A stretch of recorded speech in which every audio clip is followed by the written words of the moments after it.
ನಮಸ್ಕಾರ. ಮುಖ್ಯಾಂಶಗಳು. ಸಾರ್ವಭೌಮತ್ವಕ್ಕೆ ಧಕ್ಕೆ ತರುವ ಶಕ್ತಿಗಳನ್ನು ಹತ್ತಿಕ್ಕಲು ಭಾರತ ಸಶಕ್ತ.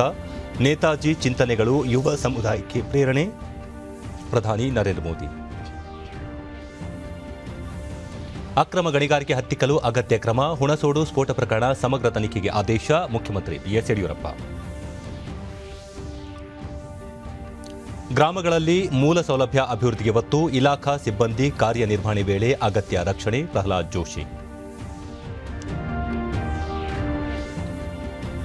71ನೇ ಗಣರಾಜ್ಯೋತ್ಸವ ಪರೇಡ್. ಕರ್ನಾಟಕದ ವಿಜಯನಗರ ಸಾಮ್ರಾಜ್ಯ ಗತ ವೈಭವ ಸಾರುವ ಸ್ತಬ್ಧ ಚಿತ್ರ ಈ ಬಾರಿಯ ಆಕರ್ಷಣೆ. ವಾರ್ತೆಗಳ ವಿವರ. ಸ್ವಾತಂತ್ರ್ಯ ಸೇನಾನಿ ನೇತಾಜಿ ಸುಭಾಷ್ ಚಂದ್ರ ಬೋಸ್ ಅವರ 125ನೇ ಜನ್ಮದಿನದ ಹಿನ್ನೆಲೆಯಲ್ಲಿ ಇಂದು ಕೋಲ್ಕತ್ತಾದಲ್ಲಿ ಆಯೋಜಿಸಿದ್ದ ಕಾರ್ಯಕ್ರಮದಲ್ಲಿ ಪರಾಕ್ರಮ್ ದಿನಕ್ಕೆ ಪ್ರಧಾನಿ ನರೇಂದ್ರ ಮೋದಿ ಚಾಲನೆ ನೀಡಿದರು.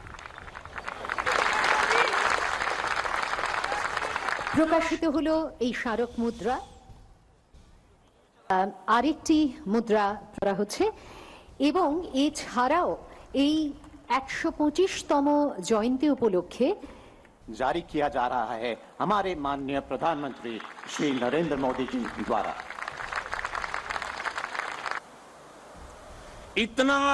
ನಂತರ ಪ್ರಧಾನಿ ಈ ದಿನ ಅತ್ಯಂತ ಭಾವನಾತ್ಮಕ ದಿನವಾಗಿದೆ.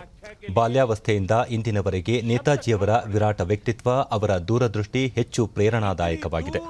ಇಂತಹ ಮಹಾನ್ ದೇಶಭಕ್ತ ಮತ್ತು ಸ್ವಾತಂತ್ರ್ಯ ಸೇನಾನಿಯ ಜನ್ಮದಿನವನ್ನು ಪರಾಕ್ರಮ ದಿನವನ್ನಾಗಿ ಆಚರಿಸಲಾಗುತ್ತದೆ ಎಂದರು. ಪಶ್ಚಿಮ ಬಂಗಾಳದಲ್ಲಿ ರಾಮಕೃಷ್ಣ ಪರಮಹಂಸ, ಚೈತನ್ಯ ಪ್ರಭು, ಅರಬಿಂದೋ, ಸ್ವಾಮಿ ವಿವೇಕಾನಂದ, ಶಾರದಾ, ಆನಂದಮಯಿ ಅವರಂತಹ ಮೇಧಾವಿಗಳು ಜನಿಸಿ ಸಮಾಜದ ಸುಧಾರಣೆಯಲ್ಲಿ ತೊಡಗಿದ ಪುಣ್ಯಭೂಮಿಯಾಗಿದೆ. ನೇತಾಜಿ ಸುಭಾಷ್ ಚಂದ್ರ ಬೋಸ್ ಅವರ ಜೀವನ, ಅವರ ಕಾರ್ಯಗಳು ಪ್ರೇರಕ ಶಕ್ತಿಗಳಾಗಿವೆ ಎಂದರು. ನೇತಾಜಿ ಸದಾ ಬಲಿಷ್ಠ, ಶಕ್ತಿಯುತ ಭಾರತ ನಿರ್ಮಾಣದ ಕನಸನ್ನು ಕಂಡಿದ್ದರು. ಅವರು ಕೋವಿಡ್-19 ಸಂದರ್ಭದಲ್ಲಿ ಲಸಿಕೆಗಳನ್ನು ಅಭಿವೃದ್ಧಿಪಡಿಸುವುದರಲ್ಲಿ ಪ್ರಗತಿ ಸಾಧಿಸಿರುವುದು ಮತ್ತು ಇತರೆ ದೇಶಗಳಿಗೆ ನೆರವಾಗುತ್ತಿರುವುದನ್ನು ನೋಡಿ ಹೆಮ್ಮೆ ಪಡುತ್ತಿದ್ದರು ಎಂದರು. ಸುಭಾಷ್ ಚಂದ್ರ ಬೋಸ್ ಅವರು ಬಡತನ, ಅನಕ್ಷರತೆ, ರೋಗ ರುಜಿನಗಳು ಅತಿದೊಡ್ಡ ಸಮಸ್ಯೆಗಳೆಂದು ಭಾವಿಸಿದ್ದರು ಮತ್ತು ಇವುಗಳ ನಿರ್ಮೂಲನೆಗೆ ಪಣ ತೊಟ್ಟಿದ್ದರು. ಸಮಾಜ ಒಗ್ಗೂಡಿದರೆ ಇಂತಹ ಯಾವುದೇ ಸಮಸ್ಯೆಗಳನ್ನು ಪರಿಹರಿಸಬಹುದು ಎಂಬುದರ ಮೇಲೆ ನಂಬಿಕೆ ಇಟ್ಟಿದ್ದರು ಎಂದು ಪ್ರಧಾನಿ ತಿಳಿಸಿದರು. ಇಂದು ಭಾರತ ಎಲ್ಎಸಿಯಿಂದ ಎಲ್ಒಸಿವರೆಗೆ ಬಲಿಷ್ಠವಾಗಿರುವುದನ್ನು ಇಡೀ ಜಗತ್ತು ನೋಡುತ್ತಿದೆ. ಇಂತಹ ಶಕ್ತಿಶಾಲಿ ಭಾರತವನ್ನು ರೂಪಿಸುವುದನ್ನೇ ನೇತಾಜಿ ಕಲ್ಪಿಸಿಕೊಂಡಿದ್ದರು. ಭಾರತದ ಸಾರ್ವಭೌಮತ್ವವನ್ನು ಪ್ರಶ್ನಿಸಲು ಪ್ರಯತ್ನಿಸುವವರಿಗೆ ನಮ್ಮ ದೇಶ ಸೂಕ್ತ ಉತ್ತರ ನೀಡುತ್ತಾ ಬಂದಿದೆ ಎಂದರು.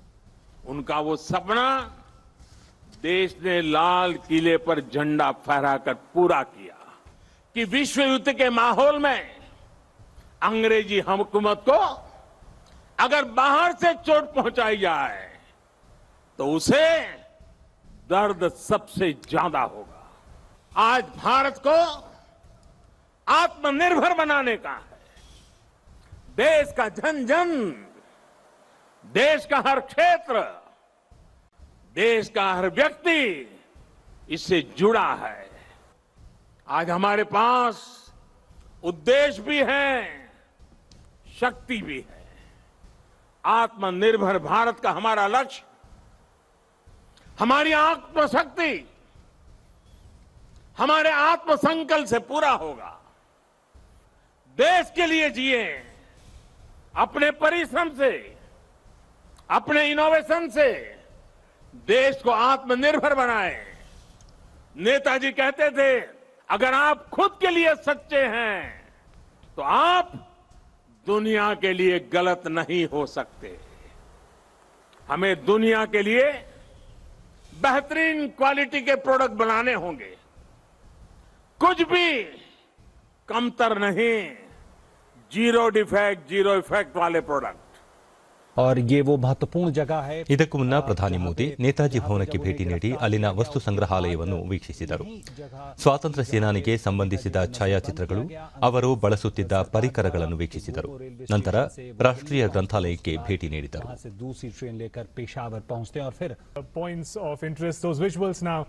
Coming in live of Netaji Bhavan, Prime Minister Narendra Modi taking a closer look at the old photographs. Netaji Subhash Chandra Bose returning on a ship first traveled on a submarine from Germany towards Japan, and then he returned on a ship. दिखा रही है उनकी पूरी किस तरह से बचपन से लेकर और किस तरह से उनकी पूरी जो रही। हालांकि वो पढ़ने के लिए विदेश भी गए, लेकिन उसके बाद जो उनके पिताजी का सपना था Janakinath Bose. Open sky, the historic. ಇದೇ ವೇಳೆ ನೇತಾಜಿ ಪ್ರತಿಮೆಗೆ ಪುಷ್ಪಾರ್ಚನೆ ಮಾಡಿ ಸ್ವಾತಂತ್ರ್ಯ ಸೇನಾನಿಗೆ ನಮನ ಸಲ್ಲಿಸಿದರು. और ये बहुत बड़ा मौका है क्योंकि ಈ ಮಧ್ಯೆ ವಿಕ್ಟೋರಿಯಾ ಸ್ಮಾರಕದಲ್ಲಿ ಆಯೋಜಿಸಿದ್ದ ಆಕರ್ಷಕವಾದ ಧ್ವನಿ ಬೆಳಕಿನ ಪ್ರದರ್ಶನವನ್ನು ವೀಕ್ಷಿಸಿದರು. ಸಮಾರಂಭದಲ್ಲಿ ಪಶ್ಚಿಮ ಬಂಗಾಳದ ಮುಖ್ಯಮಂತ್ರಿ ಮಮತಾ ಬ್ಯಾನರ್ಜಿ, ರಾಜ್ಯಪಾಲ ಜಗದೀಪ್ ಧನ್ಕರ್ ಸೇರಿದಂತೆ ಮತ್ತಿತರರು ಉಪಸ್ಥಿತರಿದ್ದರು. ব্যাস নদীর তীরে যখন স্বাধীনতার পতাকা উত্তোলিত হলো, তখন গান্ধীজি সম্পূর্ণ স্বরাজের প্রস্তাব রাখলেন।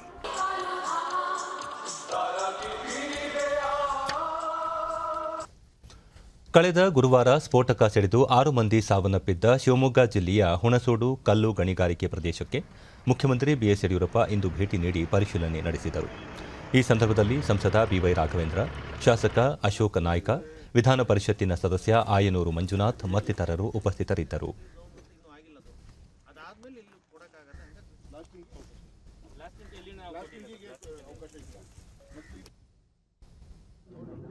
ಬಳಿಕ ಸುದ್ದಿಗಾರರೊಂದಿಗೆ ಮುಖ್ಯಮಂತ್ರಿ, ಸ್ಫೋಟ ನಡೆದಿರುವ ಸ್ಥಳ ಪರಿಸರ ಸೂಕ್ಷ್ಮ ಜಾಗವಾಗಿದ್ದು ಇದರ ಬಗ್ಗೆ ಮರುಪರಿಶೀಲನೆಗೆ ಸರ್ಕಾರ ಕ್ರಮ ಕೈಗೊಳ್ಳಲಿದೆ. ಸ್ಫೋಟದಲ್ಲಿ 6 ಮಂದಿ ಮೃತಪಟ್ಟಿದ್ದು, ಹೈದರಾಬಾದ್ನಿಂದ ಆಗಮಿಸಿದ ಸ್ಫೋಟಕ ಪತ್ತೆ ದಳ ಪ್ರಾಥಮಿಕ ತನಿಖೆಯನ್ನು ಕೈಗೊಂಡಿದೆ. ಜಿಲ್ಲಾಧಿಕಾರಿಗಳ ನೇತೃತ್ವದಲ್ಲಿ ಅಧಿಕಾರಿಗಳ ತಂಡ ಘಟನೆಯ ಸಮಗ್ರ ತನಿಖೆ ನಡೆಸುತ್ತಿದೆ. ದುರ್ಘಟನೆಯಲ್ಲಿ ಸಾವಿಗೀಡಾದ ಕಾರ್ಮಿಕರ ಕುಟುಂಬಗಳಿಗೆ ಸರ್ಕಾರದಿಂದ 5 ಲಕ್ಷ ರೂಪಾಯಿ ಪರಿಹಾರ ಘೋಷಿಸಲಾಗಿದೆ ಎಂದು ತಿಳಿಸಿದರು. ಘಟನೆಗೆ ಕಾರಣವಾದ ಸ್ಫೋಟಕದ ಕುರಿತು ಎಲ್ಲ ಆಯಾಮಗಳಲ್ಲೂ ತನಿಖೆ ನಡೆಸಲಾಗುವುದು. ಈ ಪ್ರದೇಶದಲ್ಲಿರುವ ಎಲ್ಲಾ ಕ್ರಷರ್ಗಳು ಪರವಾನಗಿ ಪಡೆದುಕೊಂಡಿವೆ, ಆದರೆ ಕಲ್ಲು ಗಣಿಗಾರಿಕೆಗೆ ಅನುಮತಿ ಇರುವುದಿಲ್ಲ. ಘಟನೆಯ ಸಮಗ್ರ ತನಿಖೆಗೆ ಆದೇಶಿಸಲಾಗಿದ್ದು, ನಿಷ್ಪಕ್ಷಪಾತ ತನಿಖೆಯಿಂದ ಅಪರಾಧಿಗಳನ್ನು ಪತ್ತೆ ಹಚ್ಚಿ ಕಾನೂನು ಕ್ರಮ ಕೈಗೊಳ್ಳಲಾಗುವುದು ಎಂದರು. ಆದರೆ ಕ್ವಾರೆನಲ್ಲಿ ಕಲ್ಲು ಗಣಿಗಾರಿಕೆ ಮಾಡೋಕ್ಕೆ ಯಾರಿಗೂ ಅನುಮತಿ ಇಲ್ಲ. ಸಮಗ್ರ ತನಿಖೆ ಆದಮೇಲೆ ವಾಸ್ತವಿಕ ಸ್ಥಿತಿ ಏನು ಅಂತ ಗೊತ್ತಾಗುವಂಥದ್ದು. ಯಾವುದೇ ಕಾರಣಕ್ಕೆ ಯಾರೇ ಅಪರಾಧಿಗಳಾಗಿದ್ದರೂ ಸಹ ಅವರಿಗೆ ಶಿಕ್ಷೆ ಅನುಭವಿಸಲೇಬೇಕು, ಅವ್ರ ಮೇಲೆ ಕ್ರಮವನ್ನು ತಗೊಳ್ತೇವೆ. ಮೈಸೂರಿನಲ್ಲಿ ಹೆಬ್ಬಾಳು ವಿಜಯನಗರ ಬಸವ ಸಮಿತಿ ಸಹಯೋಗದಲ್ಲಿ ನೂತನವಾಗಿ ನಿರ್ಮಿಸಲಾಗಿರುವ ಬಸವ ಭವನವನ್ನು ಮುಖ್ಯಮಂತ್ರಿ ಬಿಎಸ್ ಯಡಿಯೂರಪ್ಪ ಇಂದು ಲೋಕಾರ್ಪಣೆ ಮಾಡಿದರು. ಜಿಲ್ಲಾ ಉಸ್ತುವಾರಿ ಸಚಿವ ಎಸ್ ಟಿ ಸೋಮಶೇಖರ್, ಸಂಸದ ಪ್ರತಾಪ್ ಸಿಂಹ, ಸುತ್ತೂರು ಮಠದ ಶಿವರಾತ್ರಿ ದೇಶಿಕೇಂದ್ರ ಸ್ವಾಮೀಜಿ ಸೇರಿದಂತೆ ಅನೇಕ ಗಣ್ಯರು ಉಪಸ್ಥಿತರಿದ್ದರು.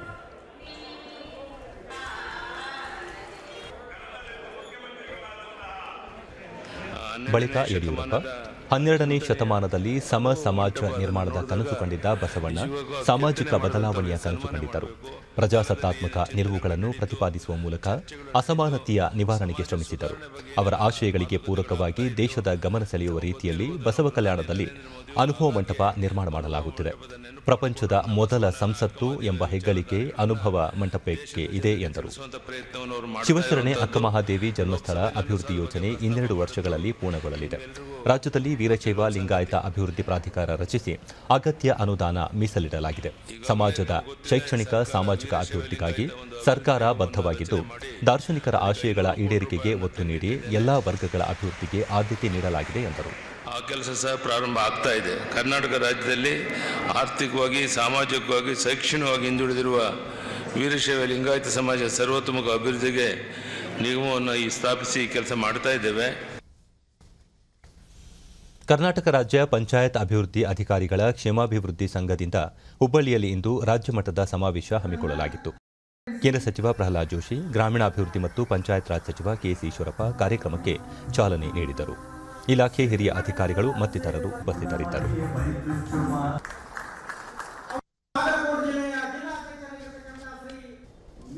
ನಂತರ ಪ್ರಹ್ಲಾದ್ ಜೋಶಿ, ಗ್ರಾಮೀಣಾಭಿವೃದ್ಧಿಗೆ ಸಂಬಂಧಿಸಿದ ಕೇಂದ್ರ ಮತ್ತು ರಾಜ್ಯ ಸರ್ಕಾರದ ಯೋಜನೆಗಳನ್ನು ಅನುಷ್ಠಾನಗೊಳಿಸುವಲ್ಲಿ ಅಧಿಕಾರಿಗಳ ಪಾತ್ರ ಮಹತ್ವದ್ದು. ಗ್ರಾಮಗಳಲ್ಲಿ ಮೂಲ ಸೌಲಭ್ಯ ಅಭಿವೃದ್ಧಿಗೆ ಒತ್ತು ನೀಡಲಾಗಿದೆ. ಈ ನಿಟ್ಟಿನಲ್ಲಿ ಸ್ಥಳೀಯ ಮಟ್ಟದ ಅಧಿಕಾರಿಗಳು ಹಾಗೂ ಚುನಾಯಿತ ಪ್ರತಿನಿಧಿಗಳ ಪಾತ್ರ ಮಹತ್ವದ್ದಾಗಿದೆ ಎಂದರು. ಗ್ರಾಮಗಳ ಅಭಿವೃದ್ಧಿಯಲ್ಲಿ ಪ್ರಮುಖ ಪಾತ್ರ ವಹಿಸುವ ಸಿಬ್ಬಂದಿ ಸವಾಲುಗಳು, ಯೋಗಕ್ಷೇಮ ಕುರಿತು ಹಾಗೂ ಬೇಡಿಕೆ ಈಡೇರಿಸುವ ಬಗ್ಗೆ ಸಚಿವರ ಜೊತೆ ಚರ್ಚಿಸಿದ್ದು ಸರ್ಕಾರದ ಗಮನ ಸೆಳೆಯಲು ತಿಳಿಸಿರುವುದಾಗಿ ಹೇಳಿದರು. ಸಚಿವ ಕೆಎಸ್ ಈಶ್ವರಪ್ಪ ರಾಜ್ಯದ ಪ್ರತಿ ಗ್ರಾಮಗಳಲ್ಲೂ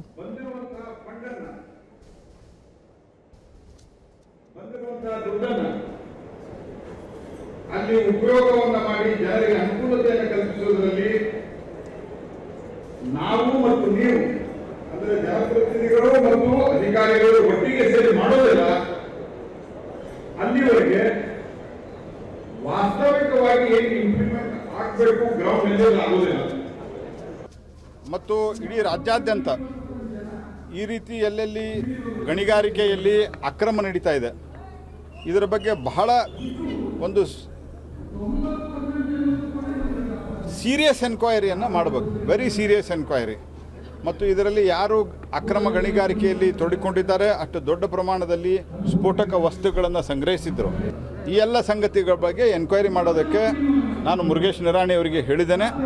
ಇದು ಭಾರತ ಸರ್ಕಾರದ ವ್ಯಾಪ್ತಿಯಲ್ಲಿ ಬರೋದಿಲ್ಲ, ಯಾಕಂದರೆ ಇದು ಮೈನರ್ ಮಿನರಲ್ಸು. ನಮಗೆ ಬರೋದು ಮೇಜರ್ ಮಿನರಲ್ಸ್ ಬರ್ತದೆ. ಬಟ್ ಆದರೂ ಸಹಿತ ಪ್ರಧಾನಮಂತ್ರಿಗಳು ಈಗಾಗಲೇ ಇದರ ಬಗ್ಗೆ ಭಾಳ ಗಂಭೀರವಾಗಿ ಇದನ್ನು ಪರಿಗಣಿಸಬೇಕು ಅನ್ನುವಂಥ ಸೂಚನೆಯನ್ನು ರಾಜ್ಯ ಸರ್ಕಾರಕ್ಕೆ ಕೊಟ್ಟಿದ್ದಾರೆ. ನಾನು ಸಂಬಂಧಿಸಿದ ಮಂತ್ರಿ ಜೊತೆಗೆ ಮಾತನಾಡಿದ್ದೇನೆ. ಇದನ್ನು ಅವರು ಸೀರಿಯಸ್ ಆಗಿ ತೆಗೆದುಕೊಂಡು ಎನ್ಕ್ವೈರಿ ಮಾಡಬೇಕು. ಸೊ ಇದನ್ನು ಸೀರಿಯಸ್ ಆಗಿ ತೆಗೆದುಕೊಂಡು ಇವರು ಸಂಬಂಧಿಸಿದವರು ಎಲ್ಲರ ಮೇಲೆ ಕ್ರಿಮಿನಲ್ ಕೇಸುಗಳನ್ನು ದಾಖಲಿಸಬೇಕು. ಕೇವಲ ಅಲ್ಲಿರುವ ಅಧಿಕಾರಿಗಳಲ್ಲ ಅಥವಾ ಅಲ್ಲಿರೋ ಕಾಂಟ್ರಾಕ್ಟರ್ ಮೇಲೆ ಅಲ್ಲ, ಅಧಿಕಾರಿಗಳ ಮೇಲೂ ಕ್ರಮ ಹಾಕಬೇಕು, ಅವ್ರ ಮೇಲೂ ಕ್ರಿಮಿನಲ್ ಕೇಸ್ ದಾಖಲೆ ಮಾಡಬೇಕು.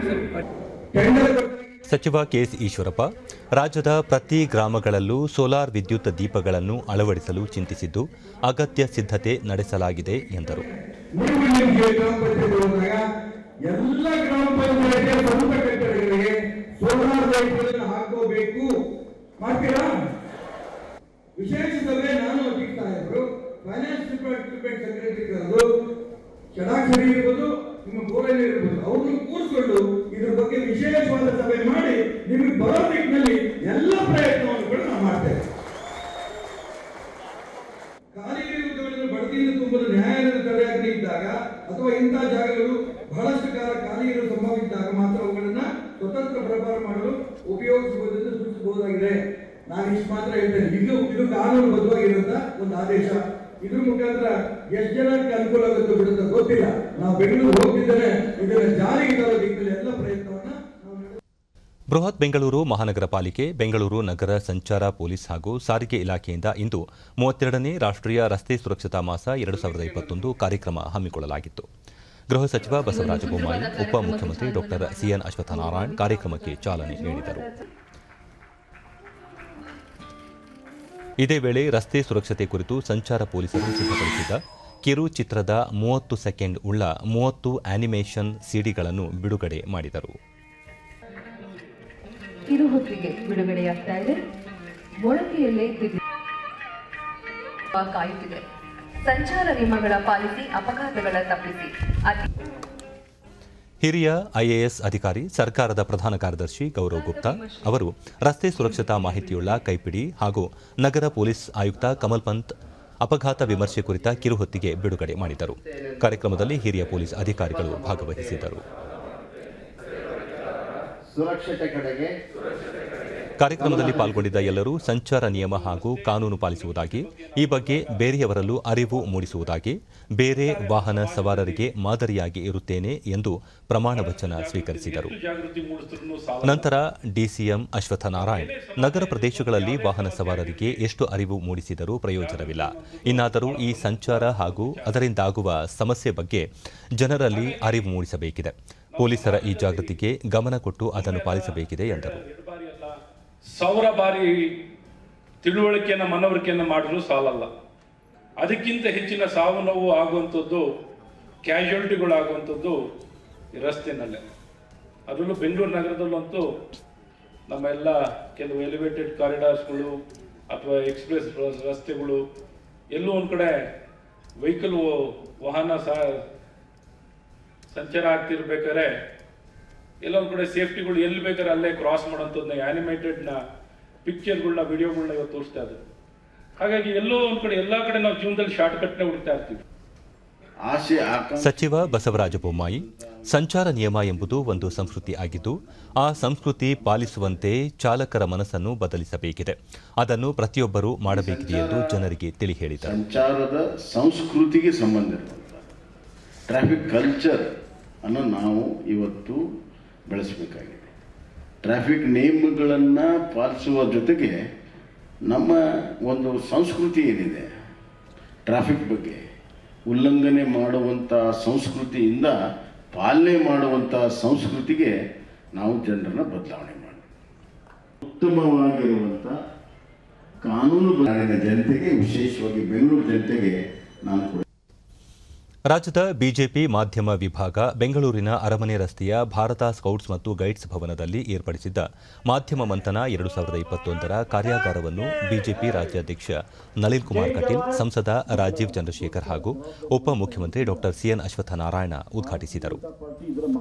ಕಾರ್ಯಕ್ರಮದಲ್ಲಿ ರಾಜ್ಯ ಉಪಾಧ್ಯಕ್ಷ ನಿರ್ಮಲ್ ಕುಮಾರ್ ಸುರಾಣ, ರಾಷ್ಟ್ರೀಯ ವಕ್ತಾರ ನೂಪುರ್ ಶರ್ಮಾ, ರಾಜ್ಯ ವಕ್ತಾರ ಕ್ಯಾಪ್ಟನ್ ಗಣೇಶ್ ಕಾಣಿಕ್, ಮಾಧ್ಯಮ ವಿಭಾಗದ ರಾಜ್ಯ ಸಂಚಾಲಕ ಕರುಣಾಕರ್ ಖಾಸಲೆ ಮುಂತಾದವರು ಉಪಸ್ಥಿತರಿದ್ದರು. ಬಳಿಕ ನಳಿನ್ ಕುಮಾರ್ ಕಟೀಲ್, ರಾಜಕೀಯ ಮುಖಂಡರ ಮಾತುಗಳನ್ನು ಸಮಾಜ ಪ್ರತಿಯೊಂದು ಹಂತದಲ್ಲೂ ಅವಲೋಕಿಸುತ್ತದೆ. ಹೀಗಾಗಿ ನಾವು ಜವಾಬ್ದಾರಿಯಿಂದ ಹಾಗೂ ಎಚ್ಚರಿಕೆಯಿಂದ ಮಾತನಾಡುವ ಅಗತ್ಯವಿದೆ ಎಂದರು. ಹಾಗೆ ಈ ಎಲ್ಲ ಚಿಂತನೆಗಳನ್ನು ನಾನು ಏನು ಮಾತಾಡಬೇಕು, ಹೇಗಿರಬೇಕು ಅನ್ನೋದಕ್ಕೆ ಅಧ್ಯಯನಶೀಲತೆ ಬೇಕು. ಅದಕ್ಕೆ ಈ ಚಿಂತನ ಮಂಥನ ಪೂರಕ ಆಗಿದೆ. ನಾವು ಹೇಗೆ ವರ್ತನೆಗಳನ್ನು ಮಾಡಬೇಕು, ಹೇಗಿರಬೇಕು, ಮಾಧ್ಯಮದಲ್ಲಿ ಬರತಕ್ಕಂಥ ಪ್ರಶ್ನೆಗಳಿಗೆ, ಮಾಧ್ಯಮಕ್ಕೆ ಕೊಡಬೇಕಾಗಿರ್ತಕ್ಕಂಥ ವಿಷಯ ಸಂಗ್ರಹಕ್ಕೆ ಬೇಕಾಗಿರ್ತಕ್ಕಂಥ ವಿಚಾರಗಳ ಒಂದು ದಿನಗಳ ಚರ್ಚೆ ಬಹಳ ಅಧ್ಯಯನಶೀಲರನ್ನು ಕರೆದು ಇವತ್ತು ಮಾಡಿದ್ದಾರೆ. ಅದಕ್ಕೆ ಅಭಿನಂದನೆಗಳನ್ನು ಮತ್ತೊಮ್ಮೆ ಸಲ್ಲಿಸ್ತೇನೆ. ಹಾಗಾಗಿ ನಾವು ವಿಚಾರಗಳನ್ನು ಉಪಮುಖ್ಯಮಂತ್ರಿ ಡಾ ಸಿಎನ್ ಅಶ್ವತ್ಥನಾರಾಯಣ, ಸರ್ಕಾರ ಹಾಗೂ ಪಕ್ಷದ ಕಾರ್ಯಕ್ರಮಗಳನ್ನು ಜನರಿಗೆ ತಲುಪಿಸುವಲ್ಲಿ ಮಾಧ್ಯಮಗಳು ಹಾಗೂ ಸಾಮಾಜಿಕ ತಾಣಗಳು ಪ್ರಮುಖ ಪಾತ್ರ ವಹಿಸುತ್ತವೆ. ಹೀಗಾಗಿ ಇವುಗಳ ಸಮರ್ಪಕ ಬಳಕೆ ಬಗ್ಗೆ ಸ್ಪಷ್ಟ ಅರಿವಿರಬೇಕು ಎಂದು ವಿವರಿಸಿದರು. ಸಾಕಷ್ಟು ವಿಚಾರ ಬಗ್ಗೆ ಅಧ್ಯಯನವನ್ನು ಮಾಡಲ್ಲ. ವಿಚಾರವನ್ನು ಯಾರಿಗೇ ಆಗಲಿ, ನಿಮಗಾಗಲಿ, ನನಗಾಗಲಿ, ಯಾರಿಗೇ ಇರಲಿ ಇದು ಅನ್ವಯ ಆಗುವಂಥದ್ದಾಗುತ್ತೆ. ಯಾಕೆ ಸಂಸದ ರಾಜೀವ್ ಚಂದ್ರಶೇಖರ್, ಪಕ್ಷದ ಸಿದ್ಧಾಂತ ಮತ್ತು ಲಕ್ಷಾಂತರ ಕಾರ್ಯಕರ್ತರ ಪ್ರತಿನಿಧಿಯಾಗಿರುವ ಮಾಧ್ಯಮದ ವಕ್ತಾರರು ಪಕ್ಷಕ್ಕೆ ಅನುಗುಣವಾಗಿ ಕಾರ್ಯನಿರ್ವಹಿಸುವುದನ್ನು ಅರಿತುಕೊಳ್ಳಬೇಕು ಎಂದರು. You are a representative of 10 crore BJP ಕಾರ್ಯಕರ್ತ, ಅದೊಂದು, ಮತ್ತು you are a representative of our ideology and you are a representative of our ethos of public service. Dharwad ಜಿಲ್ಲಾ ಪಂಚಾಯಿತಿ ನೂತನ ಕಟ್ಟಡವನ್ನು ಗ್ರಾಮೀಣಾಭಿವೃದ್ಧಿ ಮತ್ತು ಪಂಚಾಯತ್ ರಾಜ್ ಸಚಿವ ಕೆಎಸ್ ಈಶ್ವರಪ್ಪ ಧಾರವಾಡದಲ್ಲಿ ಇಂದು ಉದ್ಘಾಟಿಸಿದರು. ಈ ಸಂದರ್ಭದಲ್ಲಿ ಜಿಲ್ಲಾ ಉಸ್ತುವಾರಿ ಸಚಿವ ಜಗದೀಶ್ ಶೆಟ್ಟರ್ ಸೇರಿದಂತೆ ಸ್ಥಳೀಯ ಪ್ರತಿನಿಧಿಗಳು ಉಪಸ್ಥಿತರಿದ್ದರು.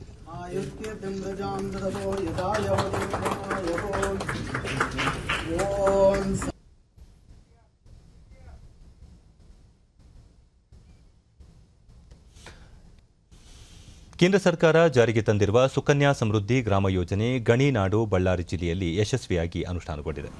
ಜಿಲ್ಲೆಯ ಸುಮಾರು 40 ಗ್ರಾಮಗಳು ಈ ಯೋಜನೆಯನ್ನು ಸದುಪಯೋಗ ಪಡಿಸಿಕೊಂಡಿದ್ದು, ಕುರುಗೋಡು ತಾಲೂಕಿನ ಸೋಮಸಮುದ್ರ ಗ್ರಾಮ ಮುಂಚೂಣಿಯಲ್ಲಿ ಇದೆ. ಈ ಗ್ರಾಮದಲ್ಲಿ 1 ರಿಂದ 10 ವರ್ಷದೊಳಗಿನ 325 ಹೆಣ್ಣು ಮಕ್ಕಳಿಗೆ ಸುಕನ್ಯಾ ಸಮೃದ್ಧಿ ಯೋಜನೆಯಡಿ ಖಾತೆ ತೆರೆಯಲಾಗಿದೆ. ರೈತರು, ಕೃಷಿ ಕಾರ್ಮಿಕರು, ಕೂಲಿ ಕಾರ್ಮಿಕರು ಸೇರಿದಂತೆ ಇತರೆ ಉದ್ಯೋಗದಲ್ಲಿ ತೊಡಗಿದವರು ತಮ್ಮ ಹೆಣ್ಣು ಮಕ್ಕಳಿಗೆ ಈ ಯೋಜನೆಯಡಿ ಹಣ ಪಾವತಿ ಮಾಡುತ್ತಿದ್ದಾರೆ. ಜಿಲ್ಲೆಯ ವಿವಿಧ ಅಂಚೆ ಕಚೇರಿಗಳಲ್ಲಿ 68,000 ಖಾತೆಗಳನ್ನು ತೆರೆದಿದ್ದು, ವಾರ್ಷಿಕ 37 ಕೋಟಿ ರೂಪಾಯಿ ಸಂಗ್ರಹವಾಗುತ್ತಿದೆ ಎನ್ನುತ್ತಾರೆ ಸ್ಥಳೀಯ ಅಂಚೆ ಇಲಾಖೆ ಸಿಬ್ಬಂದಿ. ಡಿಡಿ ನ್ಯೂಸ್ನೊಂದಿಗೆ ಪೋಸ್ಟ್ ಮಾಸ್ಟರ್ ಚೈತ್ರಾ ಮಾಳಗಿ, ಬಡ ಕುಟುಂಬದ ಬಹುತೇಕ ಮಂದಿ 21 ವರ್ಷದೊಳಗಿನ ತಮ್ಮ ಹೆಣ್ಣು ಮಕ್ಕಳ ಹೆಸರಲ್ಲಿ ಈ ಖಾತೆ ತೆರೆದಿದ್ದು, ಕೊರೋನಾ ಕಾರಣದಿಂದ ಹಣ ಪಾವತಿ ಕಡಿಮೆಯಾಗಿತ್ತು. ಈಗ ಮತ್ತೆ ಜನರಲ್ಲಿ ಅರಿವು ಮೂಡಿಸಲಾಗುತ್ತಿದೆ ಎಂದರು. ಕಡಿಮೆ ಆಗಿ ಸ್ವಲ್ಪ ಕಟ್ಟೋದು ಕಡಿಮೆ ಆಗ್ತಿದೆ. ಬಟ್ ನಾವು ಅವರಿಗೆ ಇವಾಗ ಅವೇರ್ನೆಸ್ ಕೊಟ್ಟು ಕಟ್ಟಿಸ್ತಿದೀವಿ. ತಿಂಗಳ ಕಟ್ತಿದ್ದಾರೆ. ಯಾವುದೇ ಕಟ್ಟೋದು ನಿಂತಿಲ್ಲ. ಪ್ರತಿಯೊಬ್ಬರು ತಿಂಗಳ ಕಟ್ಕೊಂತ ಹೋಗ್ತಿದ್ದಾರೆ. ವಿದ್ಯಾರ್ಥಿನಿ ರೂಪಾ ತನ್ನ ಉನ್ನತ ವ್ಯಾಸಂಗಕ್ಕೆ ಈ ಹಣ ಬಳಸುತ್ತೇನೆ ಎಂದರು. ನಾನು ಸುಕನ್ಯಾ ಯೋಜನೆಯವರು, ನಮ್ಮ ತಂದೆಯವರು ತಿಂಗಳ 1,000 ರೂಪಾಯಿ ಕಟ್ತಿದ್ದಾರೆ. 5 ವರ್ಷ 15 ವರ್ಷ ಆಯ್ತು ಆವಾಗಿಂದ. ಅದರಿಂದ ನಮಗೆ ಭಾಳ ಉಪಯೋಗ ಆಗಿದೆ. ಏನಾದರೂ ಒಂದು ಬುಕ್ಸ್ ಅವೆಲ್ಲ ತಗೊಳಕ್ಕೆ ಉಪಯೋಗ ಆಗುತ್ತೆ. ಉನ್ನತ ಶಿಕ್ಷಣ ಇದು ಮಾಡೋದಕ್ಕೆ ಬಳಸುತ್ತೆ. ನಾನು ಈಗ ಸ್ಥಳೀಯರಾದ ತ್ರಿವೇಣಿ ಹಾಗೂ ಹೇಮಾವತಿ ತಾವು ಕೂಲಿ ಕಾರ್ಮಿಕರಾಗಿದ್ದು ಮಗಳ ಭವಿಷ್ಯಕ್ಕೆ ಈ ಯೋಜನೆಯಡಿ ಹಣ ಸಂಗ್ರಹಿಸುತ್ತಿದ್ದೇನೆ. ಅಂಚೆ ಇಲಾಖೆ ಸಿಬ್ಬಂದಿ ಯೋಜನೆ ಬಗ್ಗೆ ಮಾಹಿತಿ ನೀಡಿದ್ದಾರೆ ಎಂದು ಹೇಳಿದರು. ನಮಗೆ ಉಳಿತಾಯಕ್ಕಂತ ಕೊಟ್ಟಿರೋ ಗಂಡು ಮಕ್ಕಳನ್ನ ಅದನ್ನೇ ಉಳಿತಾಯ ಮಾಡಿ ನನ್ನ ಮಕ್ಕಳ ಹೆಸರಲ್ಲಿ ನಾವು ಹಾಕ್ತಿದ್ದೀವಿ. ನಮ್ಮ ಸೋಮಸಮುದ್ರ ನಮಗೆ ಇದ್ರ ಬಗ್ಗೆ ಏನು ಗೊತ್ತಿಲ್ಲ. ಅಣ್ಣ ಮನೆಗೆ ಬಂದು ಕೇಳಿ ನಿಮ್ಮ ಮಕ್ಕಳಿಗೆ ಉಪಯೋಗ ಇರ್ತದಂತ ಮಾಡ್ಸ್ಯಾನ. ವರ್ಷಕ್ಕೆ ಒಂದ್ಸಲ ಕಟ್ತೀವಿ ನಮ್ಮ ಕೈಯಾಗಿದ್ದಷ್ಟು. ನಮ್ಮ ಮಕ್ಕಳಿಗೆ ಉಪಯೋಗ ಬರ್ತಂತ ಮಾಡ್ಸ್ಯಾನ. ನಾವು ಹೊರದ ಕೆಲಸ ಮಾಡ್ತೀವಿ ಸರ್. ದುಡ್ಕೊಂಡು ತಿಂಬಕೋತೀವಿ. ಮನೆಗಿರೋದಿಲ್ಲ ಒಂದು ದಿವ್ಸನ ಬದುಕಿಲ್ಲಲ್ಲ, ಕಟ್ಟಿಲ್ಲ ಒಂದು ವರ್ಷ. ಕೆಲ್ಸಕ್ಕೆ ಹೋಗ್ತೀವಿ, ಕಟ್ತೀವಿ ಇದ್ರಿಗಿನ. ಇವಾಗ ಕಟ್ತೀವಲ್ಲ ಸರ್. ಸುಕನ್ಯಾ ಸಮೃದ್ಧಿ ಯೋಜನೆಯಲ್ಲಿ ರಾಘವೇಂದ್ರ ಇಬ್ಬರು ಹೆಣ್ಣು ಮಕ್ಕಳ ಹೆಸರಿನಲ್ಲಿ ಈ ಖಾತೆ ತೆರೆದಿದ್ದು ಲಾಕ್ಡೌನ್ ವೇಳೆ ಹಣ ಪಾವತಿ ಸಾಧ್ಯವಾಗಲಿಲ್ಲ ಎಂದರು. ನಮ್ಮ ಮಕ್ಕಳಿಗೆ 15 ವರ್ಷ ಕಟ್ಟಬೇಕು ಅಂತ ಹೇಳಿದ್ದಾರೆ. ನಾನು ಇಬ್ಬರು ಮಕ್ಕಳಿಗೆ ಗೋಪಿಕಾ ನಯನಾಗೆ ಕಟ್ತಾ ಇದ್ದೀನಿ. ತಿಂಗಳ 1,000 ರೂಪಾಯಿ ಕಟ್ತಾ ಇದ್ದೀನಿ. ಇದು ನಮ್ಮ ಮಕ್ಕಳಿಗೆ ಮದುವೆ ಟೈಮಿಗಾಗಲಿ ಇಲ್ಲ ಎಜುಕೇಷನಿಗಾಗಲಿ ಸಹಾಯ ಆಗುತ್ತೆ ಅಂತೇಳಿ ಮೋದಿಯವರು ಪ್ರಧಾನಮಂತ್ರಿಯವರು ಮಾಡಿದ್ದಾರೆ. ನೆಹರು ಯುವ ಕೇಂದ್ರದ ವತಿಯಿಂದ ಬೆಂಗಳೂರಿನಲ್ಲಿ ಇಂದು ಜಿಲ್ಲಾ ಮಟ್ಟದ ಮಳೆ ನೀರು ಕೊಯ್ಲು ಮತ್ತು ಮಳೆ ನೀರು ಸಂರಕ್ಷಣಾ ಕಾರ್ಯಕ್ರಮ ಹಮ್ಮಿಕೊಳ್ಳಲಾಗಿತ್ತು. ಮಳೆ ನೀರು ಕೊಯ್ಲು, ಸಂಗ್ರಹಣೆ, ಸಂರಕ್ಷಣೆ ಸೇರಿದಂತೆ ಅದರ ಸದುಪಯೋಗಗಳ ಕುರಿತು ಕಾರ್ಯಕ್ರಮದಲ್ಲಿ ಮಾಹಿತಿ ನೀಡಲಾಯಿತು.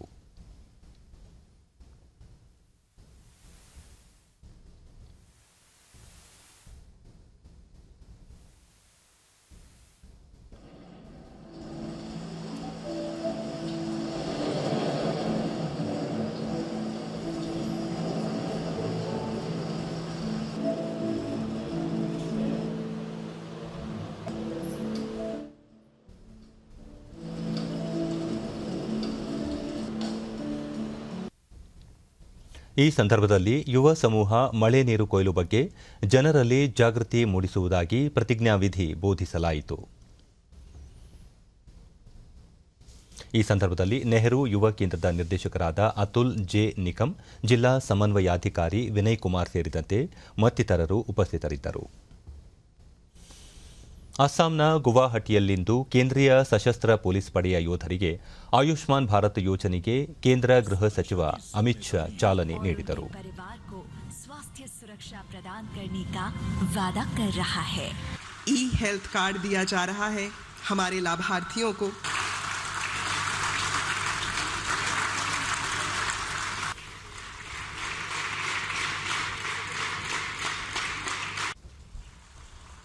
ಬಳಿಕ ನೇತಾಜಿ ಸುಭಾಷ್ ಚಂದ್ರ ಬೋಸ್ ವಿದೇಶ ಪರ್ಯಟನ ಮೂಲಕ ಆಜಾದ್ ಹಿಂದ್ ಫೌಜ್ ಸಂಘಟನೆಯನ್ನು ಕಟ್ಟಿ ದೇಶದ ಸ್ವಾತಂತ್ರ್ಯವನ್ನು ವೀರೋಚಿತವಾಗಿ ಪಡೆಯುವ ಸಂಕಲ್ಪ ಮಾಡಿದ್ದರು. ಅವರ ಸ್ಫೂರ್ತಿದಾಯಕ ನಡೆ ದೇಶದ ಎಲ್ಲ ಯುವಕರಿಗೆ ಸದಾ ಪ್ರೇರಣಾದಾಯಕವಾಗಿದೆ ಎಂದು ಸ್ಮರಿಸಿದರು. ಪ್ರಧಾನಿ ನರೇಂದ್ರ ಮೋದಿ ನೇತೃತ್ವದಲ್ಲಿ ಜಾರಿಗೆ ತರಲಾದ ಆಯುಷ್ಮಾನ್ ಭಾರತ್ ಆರೋಗ್ಯ ವಿಮಾ ಯೋಜನೆ ಮೂಲಕ ಈವರೆಗೆ ದೇಶದ 2 ಕೋಟಿ ಜನರು ವೈದ್ಯಕೀಯ ಸೌಲಭ್ಯಗಳನ್ನು ಪಡೆದಿದ್ದಾರೆ. ಇದೀಗ 10 ಲಕ್ಷಕ್ಕೂ ಹೆಚ್ಚು ಸಶಸ್ತ್ರ ಪಡೆಯ ಯೋಧರು ಹಾಗೂ ಅವರ ಕುಟುಂಬಗಳಿಗೆ ಈ ಯೋಜನೆ ವಿಸ್ತರಣೆಯಾಗುತ್ತಿದೆ. ದೇಶದ 24,000 ಆಸ್ಪತ್ರೆಗಳಲ್ಲಿ ಯೋಜನೆಯ ಲಾಭ ಪಡೆಯುವ ಅವಕಾಶ ಕಲ್ಪಿಸಲಾಗಿದೆ ಎಂದು ಅವರು ವಿವರಿಸಿದರು. ಸೇನಾ ಪಡೆಯ ಪ್ರತಿಯೊಬ್ಬ ಯೋಧರು ವರ್ಷದಲ್ಲಿ ಕನಿಷ್ಠ 100 ದಿನಗಳಾದರೂ ಕುಟುಂಬದೊಂದಿಗೆ ಕಳೆಯುವ ಅವಕಾಶ ಕಲ್ಪಿಸುವ ಬಗ್ಗೆ ಚಿಂತನೆ ನಡೆದಿದೆ. ಇತ್ತೀಚೆಗೆ ನಡೆದ ಸೇನಾಪಡೆ ಪ್ರವೇಶ ಪರೀಕ್ಷೆಯಲ್ಲಿ 50,000 ಯುವಕರು ಸೇನೆಗೆ ಸೇರ್ಪಡೆಗೊಳ್ಳುವ ಅವಕಾಶ ಪಡೆದಿದ್ದಾರೆ ಎಂದು ತಿಳಿಸಿದರು. 50,000 से ज्यादा जवान अब नफरी के अंदर जुड़ जाएंगे और 50,000 जोड़ने की तैयारी हमने साइमल्टेनियसली चालू कर दी है और अब प्लानिंग कर रहे हैं कि 5 साल की भर्ती का जो रिटायरमेंट का चक्र होता है उससे पूरा प्लानिंग कर एक जवान जाएगा, शायद उसी दिन दूसरा जवान इसको रिप्लेस करेगा, ट्रेनिंग के साथ वो तैयार होगा. इस प्रकार का एक महत्वाकांक्षी कार्यक्रम हम हाथ में रहे. ರಾಷ್ಟ್ರ ರಾಜಧಾನಿ ದೆಹಲಿಯ ರಾಜ್ಪಥ್ನಲ್ಲಿ ಇಂದು 2021ನೇ ಸಾಲಿನ ಗಣರಾಜ್ಯೋತ್ಸವದ ಅಂಗವಾಗಿ ಪೂರ್ಣ ಪ್ರಮಾಣದ ಪೂರ್ವಾಭ್ಯಾಸ ನಡೆಯುತ್ತಿದೆ. ಬೆಳಗ್ಗೆ ವಿಜಯ ಚೌಕ್ನಿಂದ ಆರಂಭಗೊಂಡ ತಾಲೀಮು ಪ್ರಕ್ರಿಯೆ ರಾಷ್ಟ್ರೀಯ ಕ್ರೀಡಾಂಗಣದವರೆಗೂ ಮುಂದುವರಿಯುತ್ತದೆ. ರಾಜಪಥ್, ಅಮರ್ ಜವಾನ್ ಜ್ಯೋತಿ, ಇಂಡಿಯಾ ಗೇಟ್, ಸಿ ಹೆಕ್ಸಾಗನ್ ಮೂಲಕ ತಾಲೀಮು ಪರೇಡ್ ಸಾಗುತ್ತಾ ರಾಷ್ಟ್ರೀಯ ಕ್ರೀಡಾಂಗಣದಲ್ಲಿ ಮುಕ್ತಾಯಗೊಂಡಿದೆ. ದೆಹಲಿ ಪೊಲೀಸರು ತಾಲೀಮಿನ ಅಂಗವಾಗಿ ವಾಹನ ಸಂಚಾರಕ್ಕೆ ಪರ್ಯಾಯ ವ್ಯವಸ್ಥೆ ಕಲ್ಪಿಸಿದ್ದರು. ದೆಹಲಿ ಮೆಟ್ರೋ ರೈಲು ಸೇವೆ ಪ್ರಯಾಣಿಕರಿಗೆ ಎಲ್ಲ ನಿಲ್ದಾಣಗಳಲ್ಲೂ ಲಭ್ಯವಿದೆ. ಆದರೆ ಕೇಂದ್ರೀಯ ಸಚಿವಾಲಯ ಮತ್ತು ಉದ್ಯೋಗ ಭವನ್ ಮೆಟ್ರೋ ರೈಲು ನಿಲ್ದಾಣಗಳಲ್ಲಿ ಪ್ರಯಾಣಿಕರ ಆಗಮನ ಹಾಗೂ ನಿರ್ಗಮನಕ್ಕೆ ಮಧ್ಯಾಹ್ನ 12 ಗಂಟೆಯವರೆಗೂ ನಿರ್ಬಂಧ ವಿಧಿಸಲಾಗಿತ್ತು. ಈ ವರ್ಷದ ಗಣತಂತ್ರದ ದಿನಾಚರಣೆಯನ್ನು ಇದೇ 26ರಂದು ಕೊರೋನಾ ಸೋಂಕಿನ ಮುಂಜಾಗ್ರತಾ ಕ್ರಮಗಳೊಂದಿಗೆ ಆಯೋಜಿಸಲಾಗುತ್ತಿದೆ. ಕಳೆದ ಬಾರಿಯಂತೆಯೇ ಈ ಬಾರಿಯೂ ಪರೇಡ್ ನಡೆಯಲಿದ್ದು ಎಲ್ಲ ಚಟುವಟಿಕೆಗಳಲ್ಲಿ ವ್ಯಕ್ತಿಗತ ಅಂತರ ಕಾಯ್ದುಕೊಳ್ಳಲು ಹೆಚ್ಚಿನ ಒತ್ತು ನೀಡಲಾಗಿದೆ. ಈ ಬಾರಿ ಕೇವಲ 25,000 ಪ್ರೇಕ್ಷಕರಿಗೆ ಮಾತ್ರ ಪರೇಡ್ ವೀಕ್ಷಿಸಲು ಅವಕಾಶ ಕಲ್ಪಿಸಲಾಗಿದೆ.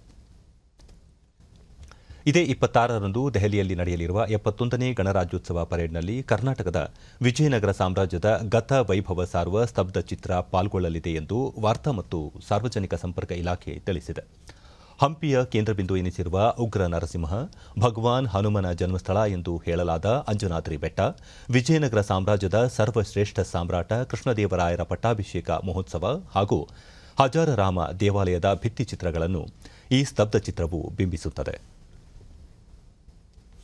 ಕೋವಿಡ್-19 ಲಸಿಕೆ ಪಡೆದ ಫಲಾನುಭವಿಗಳಿಂದ ಮಾಹಿತಿ ಸಂಗ್ರಹಿಸಲು ಕೇಂದ್ರ ಸರ್ಕಾರ ತ್ವರಿತ ಮೌಲ್ಯಮಾಪನ ವ್ಯವಸ್ಥೆ ಅಳವಡಿಸಿಕೊಂಡಿದೆ. ನಾಗರಿಕರು ಲಸಿಕೆ ಪಡೆದ ಅನುಭವಗಳನ್ನು ಶೀಘ್ರವಾಗಿ ಹಂಚಿಕೊಳ್ಳುವುದು ಇದರ ಉದ್ದೇಶವಾಗಿದೆ. ಇದೇ ಸಂದರ್ಭದಲ್ಲಿ ಲಸಿಕೆ ನೀಡುವ ಎಲ್ಲ ಕೇಂದ್ರಗಳಲ್ಲಿ ಲಸಿಕೆ ನೀಡುವ ಎಲ್ಲ ವಿಧಾನಗಳನ್ನು ಅಳವಡಿಸಿಕೊಂಡಿದ್ದಾರೆಯೇ ಎಂಬುದನ್ನು ಖಚಿತಪಡಿಸಿಕೊಳ್ಳಲಾಗುತ್ತದೆ. ಈ ರೀತಿ ಮಾಹಿತಿ ಪಡೆಯುವ ಮೂಲಕ ಸರ್ಕಾರ ಹೆಚ್ಚು ನಾಗರಿಕ ಸ್ನೇಹಿ ಲಸಿಕೆ ನೀಡುವ ಕಾರ್ಯವಿಧಾನವನ್ನು ಮುಂದುವರಿಸುತ್ತದೆ. ಕಳೆದ 4 ದಿನಗಳಲ್ಲಿ ಲಸಿಕೆ ಪಡೆದ ಎಲ್ಲರಿಗೂ ಎಲೆಕ್ಟ್ರಾನಿಕ್ ಮತ್ತು ಮಾಹಿತಿ ತಂತ್ರಜ್ಞಾನ ಸಚಿವಾಲಯ ತ್ವರಿತ ಮೌಲ್ಯಮಾಪನ ವ್ಯವಸ್ಥೆ ವೇದಿಕೆಯಲ್ಲಿ 6,20,000 ಫಲಾನುಭವಿಗಳಿಗೆ ಎಸ್ಎಂಎಸ್ ಕಳುಹಿಸಿದೆ.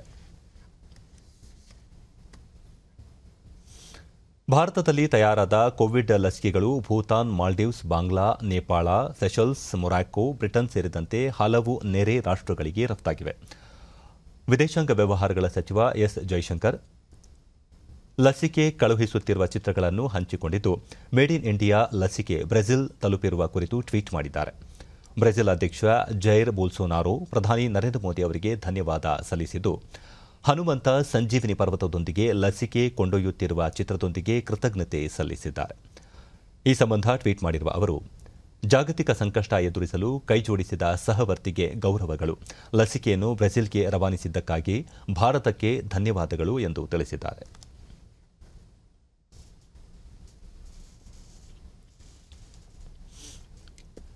ಕೊನೆಯಲ್ಲಿ ಮತ್ತೊಮ್ಮೆ ಮುಖ್ಯಾಂಶಗಳು.